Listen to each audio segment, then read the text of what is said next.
महाराष्ट्र में मंत्रिमंडल का विस्तार फिर से टलता हुआ दिखाई दे रहा है। इस तरह की सुगबुगाहट, एक बड़ा सवाल खड़ा होता है, क्या टल गया है क्या? शिंदे गुट की नाराजगी के बाद अब मानसून सत्र के बाद मंत्रिमंडल विस्तार होगा, इस तरह की खबरें आ रही हैं। पुष्टि नहीं हुई है। कहा तो ये जा रहा है, प्रफुल्ल पटेल कह रहे हैं, एकनाथ शिंदे कह रहे हैं जल्दी मंत्रिमंडल विस्तार हो जाएगा, लेकिन ऐसा लगता है कि इतनी आसानी से मंत्रिमंडल विस्तार नहीं होगा। महाराष्ट्र में उठी बगावत के सुर अब थमने का नाम नहीं ले रहे हैं। यहां की सियासत पर देश के कोने कोने से लोग नजरें गड़ाए हुए हैं। इसी क्रम में अब खबर आ रही है कि सरकार में सब कुछ ठीक नहीं चल रहा है। अजीत पवार गुट के सरकार में शामिल होने के बाद से एकनाथ शिंदे गुट नाराज चल रहा है। वहीं दूसरी तरफ शिंदे गुट के विधायक लगातार मुख्यमंत्री पर दबाव बना रहे हैं कि हमें एनसीपी के आगे नहीं झुकना है। साथ ही वित्त मंत्रालय किसी भी कीमत पर अजीत पवार को न दिया जाए। वहीं 3 दिन की बैठक के बाद भी अजीत पवार को कोई भी हल निकलता हुआ नजर नहीं आया। तब उन्होंने प्रफुल्ल पटेल के साथ दिल्ली में बीती शाम अमित शाह से भी मुलाकात की। इस मीटिंग के बाद यह कहा जा रहा है कि महाराष्ट्र सरकार की सभी दिक्कतों का हल ढूंढ लिया जाएगा या ढूंढ लिया गया है। हालांकि ताजा जानकारी के मुताबिक फिलहाल हल तो यही है कि जल्दीबाजी में मंत्रिमंडल विस्तार मत करो, और ज्यादा दिक्कतें हो सकती है। इसलिए महाराष्ट्र सरकार का मंत्रिमंडल विस्तार आगामी मानसून सत्र के बाद हो, ये जो है एक हल दिखाई पड़ रहा है इस बड़ी बैठक के बाद। वहीं विभागों का बंटवारा जल्दी हो सकता है। जो पोर्टफोलियो जिनको शपथ दिलाई गई है उनको विभागों का बंटवारा किया जा सकता है। गौर करने वाली बात है कि शपथ लिए काफ़ी दिन हो गए हैं, इसके बावजूद अजीत पवार का गुट या एनसीपी का जो गुट सरकार में शामिल हुआ उसको कोई पोर्टफोलियो नहीं मिला है। जब और अजीत पवार खुद, उनको क्या पोर्टफोलियो मिलता है ये भी बड़ा सवाल है। बहुत सारी चीज़ों को विराम लग सकता है। जब से अजीत पवार की एंट्री महाराष्ट्र सरकार में हुई है तब से तीनों पार्टियों के बीच सब कुछ ठीक नहीं है। इसके अलावा एकनाथ शिंदे की बगावत के दिनों के साथ रहने वाले प्रहार जनशक्ति पार्टी के नेता बच्चू कुड्डू भी नाराज नजर आ रहे हैं। उन्होंने कहा कि वो कार्यकर्ताओं से बातचीत के बाद फैसला करेंगे कि सरकार में रहना है या नहीं रहना है। आपको बताते हैं अमित शाह के साथ बैठक में क्या कुछ हुआ है। अजीत पवार, प्रफुल्ल पटेल ने दिल्ली में केंद्रीय गृह मंत्री अमित शाह के साथ 1 घंटे तक चर्चा की है। इस बैठक में कैबिनेट विस्तार और कई अन्य मुद्दों पर, जिनमें विभागों का बंटवारा भी है, पर चर्चा हुई। बैठक के बाद यह जानकारी सामने आई कि सभी मुद्दों को हल कर लिया गया है। इस बैठक में मंत्री पद को लेकर 4-4-2 का फॉर्मूला तय किया गया है, जिसके मुताबिक मंत्रिमंडल विस्तार होगा। एक तरफ एकनाथ शिंदे गुट अजीत पवार को वित्त का पद देने के खिलाफ था। साथ ही सहकारिता और ग्रामीण विकास मंत्रालय को लेकर भी विवाद कम नहीं हो रहा है। आखिरकार बुधवार की शाम अजीत पवार और प्रफुल्ल पटेल दिल्ली पहुंचे और मामले को सुलझाया गया, ऐसा कहा जा रहा है। इस 4-4-2 के फॉर्मूले के मुताबिक बीजेपी और एकनाथ शिंदे गुट को 4-4 मंत्री पद मिलेंगे, जबकि एनसीपी को 2 मंत्री पद मिलेंगे। यानी आगामी मंत्रिमंडल विस्तार में कुल 10 मंत्री शपथ लेंगे।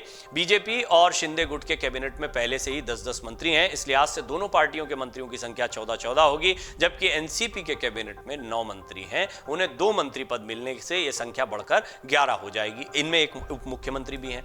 तो कुल मिलाकर आप अंदाजा लगा सकते हैं कि ये जो सियासी रण है, इसमें अजीत पवार क्योंकि बाद में आए हैं इसलिए वो कॉम्प्रोमाइज करते दिखाई दे रहे हैं। निश्चित तौर पर यह एक बड़ा मुद्दा उनके अपने गुट में भी बनेगा।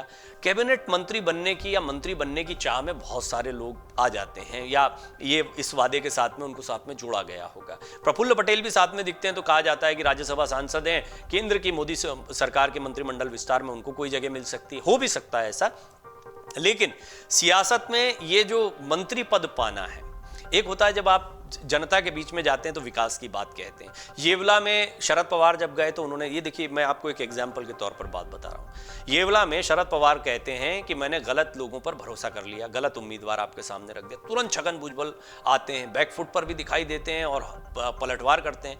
वो कहते हैं कि दिलीप वलसे पाटिल आपके करीबी हैं, अजीत पवार आपके घर के हैं, प्रफुल्ल पटेल आपके नजदीकी रहे, आप सिर्फ मेरे पीछे पड़े हैं।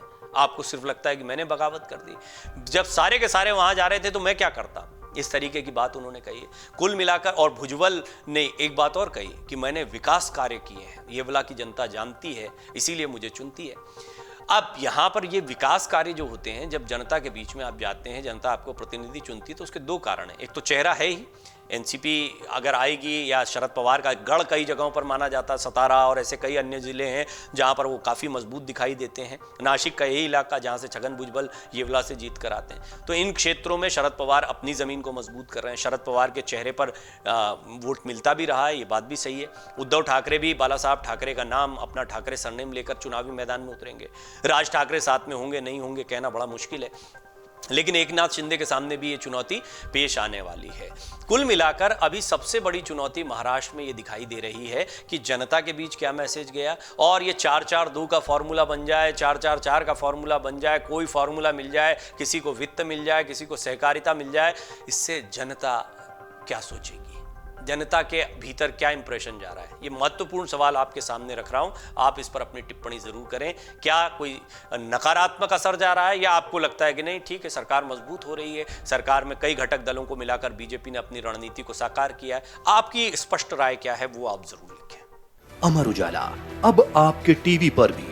अपने स्मार्ट टीवी पर यूट्यूब पर सर्च करें अमर उजाला, चैनल सब्सक्राइब करें और देखें ताजा खबरें, वो भी HD क्वालिटी में। और हाँ, बेल आइकन दबाना ना भूलें ताकि हर खबर हो आपके घर। अमर उजाला, निष्पक्ष, निर्भीक, निरंतर।